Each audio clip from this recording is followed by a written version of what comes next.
Assalamualaikum warahmatullahi wabarakatuh. Waalaikumsalam warahmatullahi wabarakatuh.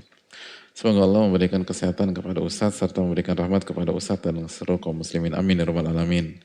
Jangan lupa mendoakan Al-Imam An-Nawawi dan mendoakan Al-Imam Ibnu Jama'ah pada pagi hari ini.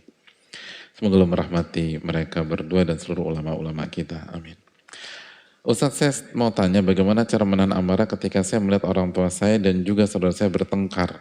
Karena seringkali ketika mereka sedang bertengkar, saya jadi sakit hati sekali dengan saudara saya. Dan ingin sekali membalasnya karena dia berani-beraninya membentak serta melawan orang tua kami. Mohon nasihatnya Ustadz, terima kasih. Ya, terima kasih banyak. Yang pertama lagi-lagi, la tagdob, jangan marah. Kecuali tadi, marah karena Allah. Berarti ini bisa nggak kategori marah karena Allah? Bisa, karena ini maksiat, dosa besar. Bentak orang tua itu dosa besar.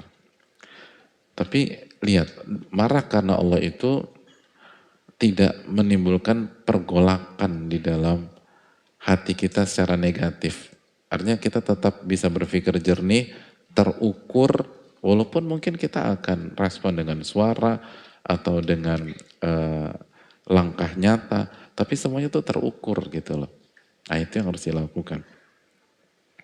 Terus yang berikutnya pisahkan dulu gitu loh. Maka sekali lagi tadi kita katakan jauhkan dari sumber amarah dan bicara dengan saudara kita, nasihati dan ingatkan bahwa marah sama orang tua, apalagi suara tinggi, itu hanya menjadi misi bunuh diri.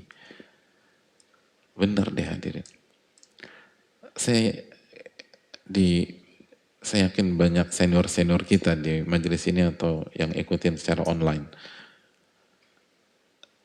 Dengan segala keterbatasan dan minimnya pengalaman saya, yang saya ketahui pribadi, semua ya 100% ya persentase, yang saya tahu aja ya, semua anak yang durhaka sama orang tuanya berantakan hidupnya. Itu yang saya tahu. Dan saya yakin yang senior-senior punya pengalaman juga. Semua orang yang durhaka sama orang tuanya berantakan hidupnya. Berantakan. Persentase yang saya alami, yang saya lihat sendiri, itu bukan 80%, bukan 90%, 100%. Kecuali kalau dia bertobat. Kecuali kalau bertobat. Oh parah deh. Durhaka sama orang tua, aduh. Jadi kalaupun terkesan menang, pas lagi ribut aja kesan menang. Emang kehidupannya ribut terus sama orang tuanya, paling ribut berapa menit sih? Paling suara kerasnya berapa menit? Habis itu kan dia akan menjalani 7x24 jam. Itu berantakan. Kan kita udah bahas haditsnya. Dua dosa yang Allah akan hukum di dunia sebelum Allah akan adab di akhirat. Apa dua dosa itu? Al-Baghyu, zolim, dan qati'atur rahim. Memutuskan tali silaturahim. Dan memutuskan tali silaturahim yang paling parah, durhaka sama orang tua. Jadi kasih tahu saudara kita suara tinggi, kita bentak, itu misi bunuh diri hadirin. Itu ngancurin diri kita sendiri. Allah nggak akan ridho. Orang Nabi SAW, ridho Allah, fi ridhol walid. Ridho Allah, itu dengan ridho orang tua. Doa orang tua itu mustajab. Kalau anaknya bentak, terus orang tua lepas kontrol, disumpahin tuh anak, diijabah sama Allah. Da'watul walid ala waladih, kan diijabah kata Nabi SAW.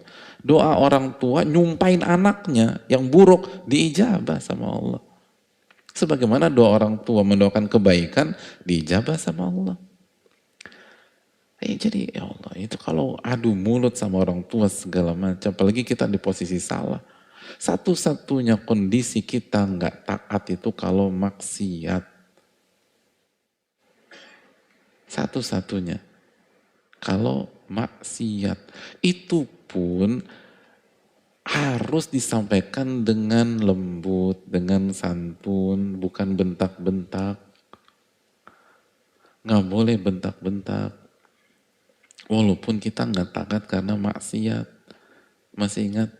Surat Luqman ayat 15 apa kata?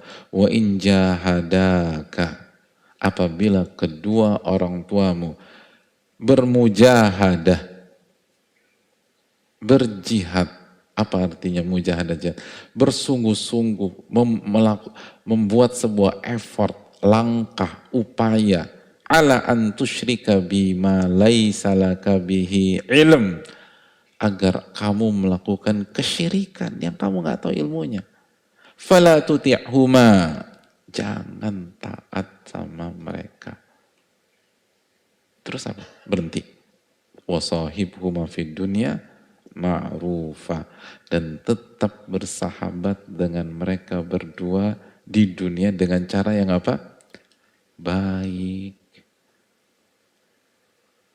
Ini kedua orang tua udah menggunakan daya dan upaya membuat kita syirik ini. Tetap disuruh baik itu loh. Apalagi cuma debat masalah kerjaan, masalah inilah, masalah uang lah. Ini bukan, dalam ayat ini kedua orang tua bukan hanya minta melakukan kesyirikan, bermujahadah. Kata Allah, tetap wasahibhuma fid dunya ma'rufa, dan tetap bersahabat, sohib. Bahasa Allah SWT, sohib, wasahibhuma, bersahabat.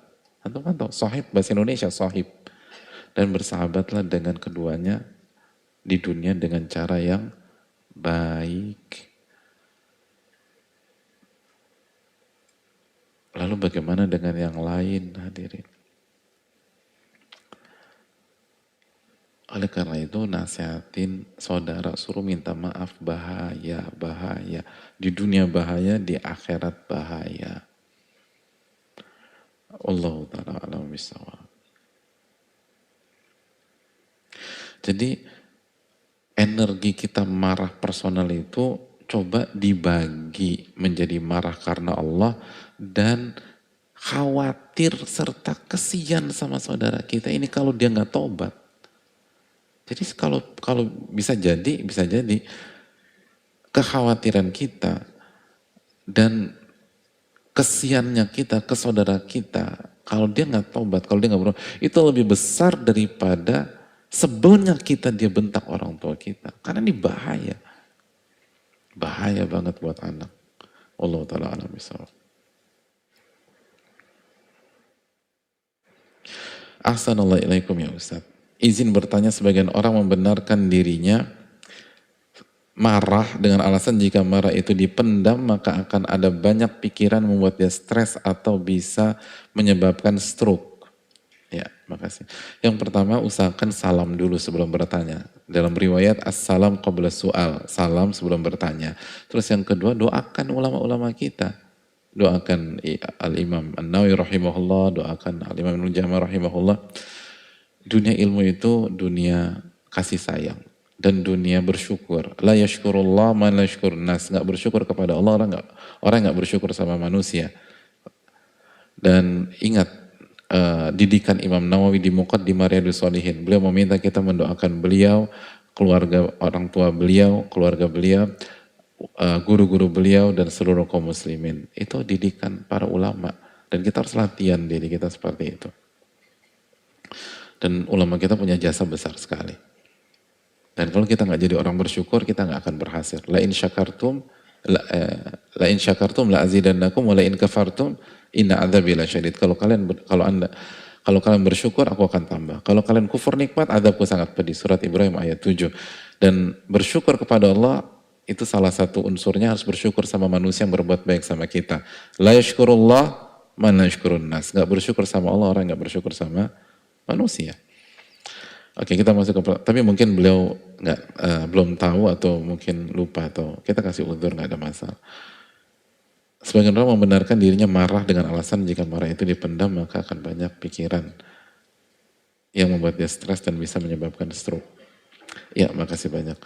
Jawabannya memang PR kita atau manusia secara umum itu cari pembenaran, justifikasi.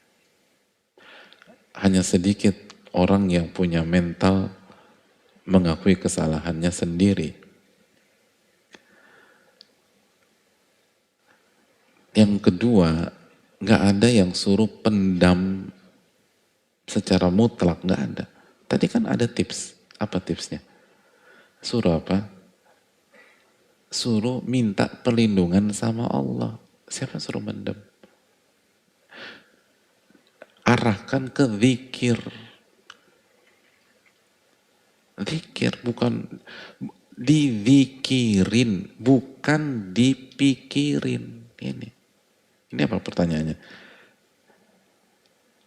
Jika marah, maka akan ada banyak pikiran. Nah ini.